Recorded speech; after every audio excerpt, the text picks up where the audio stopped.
आज से नहीं कल से करूँगा, आज नहीं तो कल, कल नहीं तो परसों। हम इसी तरह अपने कामों को टालते रहते हैं। जो काम आज हो सकता है उसे कल पर टाल देते हैं और कल आने पर परसों। इसी तरह समय बीतता जाता है और एक एक दिन के साथ हमारे कामों का बोझ बढ़ता जाता है।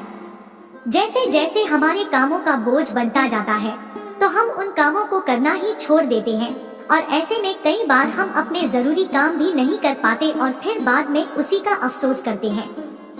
अपने काम को टालते रहना या फिर हर काम में काम चोरी करना असफल लोगों की निशानी है। जो काम आप आज और अभी कर सकते हैं उसे कभी भी कल पर ना टालें। अपने आलस को अपनी जिंदगी से दूर रखकर उस काम को आज ही निपटा लें।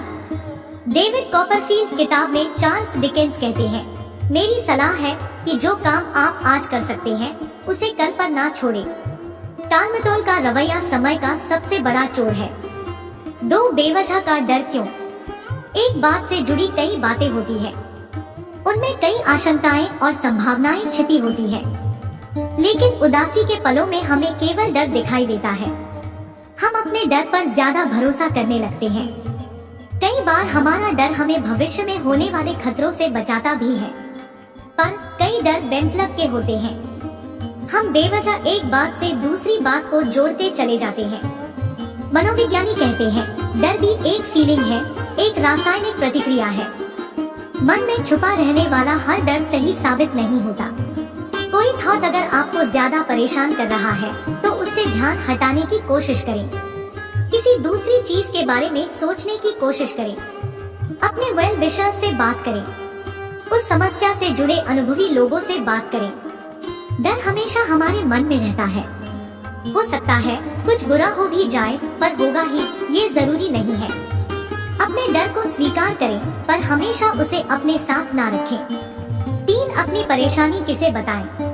कुछ लोगों की आदत होती है कि कोई प्रॉब्लम आने पर वो किसी से भी उसके बारे में बातचीत करना पसंद नहीं करते। पर एक सच ये भी है कि कभी कभी अपनी परेशानी किसी दूसरे को बता देने भर से ही मन हल्का हो जाता है और हो सकता है कि बातों ही बातों में उसका सलूशन भी निकल आए। जब हम इस चिंता में पड़ जाते हैं कि हमारी तकलीफ के बारे में सुनकर बाकी लोग क्या सोचेंगे, कहीं मजाक तो नहीं उड़ाएंगे या फिर हमारा और ज्यादा नुकसान तो नहीं हो जाएगा, इस तरह परेशानी कम होने की बजाय और ज्यादा बढ़ने लगती है। पूरी दुनिया के सामने अपनी परेशानी का ढिंढोरा ना पीटे। इसके विपरीत अपने किसी दोस्त, फैमिली मेंबर या फिर ऐसे व्यक्ति जिस पर आप भरोसा करते हो उनके साथ अपनी प्रॉब्लम को शेयर करें। ऐसा करने से मन में एक विश्वास आता है कि मुसीबत के समय हम अकेले नहीं हैं।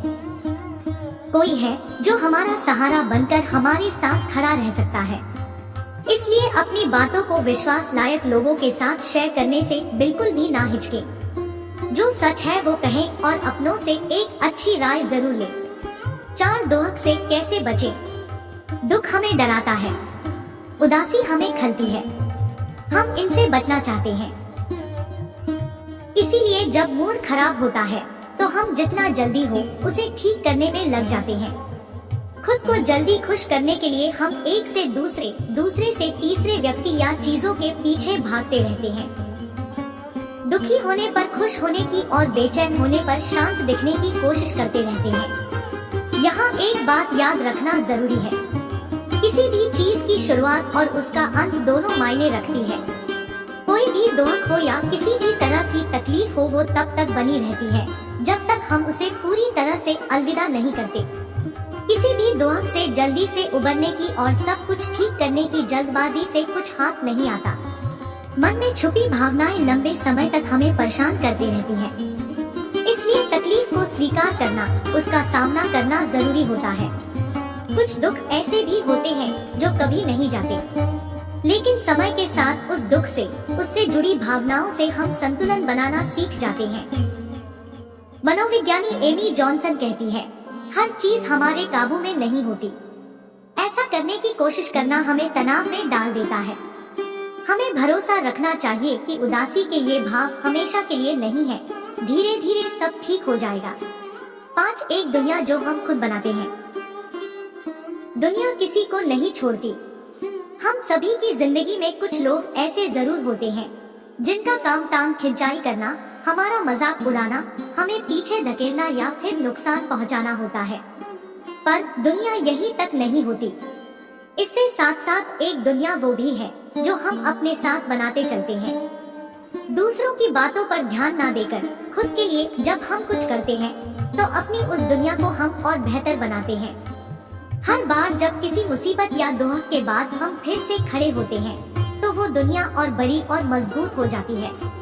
ए फेयरवेल टू आर्म्स में अर्नेस्ट हेमिंग्वे कहते हैं, दुनिया हर किसी को तोड़ती है, उन्हीं में से बहुत सारे लोग हैं जो टूटने के बाद और भी मजबूत हो जाते हैं। 6 सीखने का सही मौका।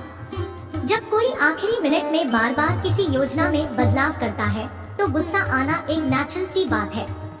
ऐसा होने पर हम शिकायतें करते हैं और आपस में कहासुनी होने लगती है। पर कई बार हमें सच में किसी बदलाव की जरूरत होती भी है। लेकिन तब क्या? ज़ेन हैबिट के संस्थापक लियो बोप्टा कहते हैं, बदलावों से बचने की बजाय हमें उन्हें कुछ नया सीखने का मौका समझना चाहिए।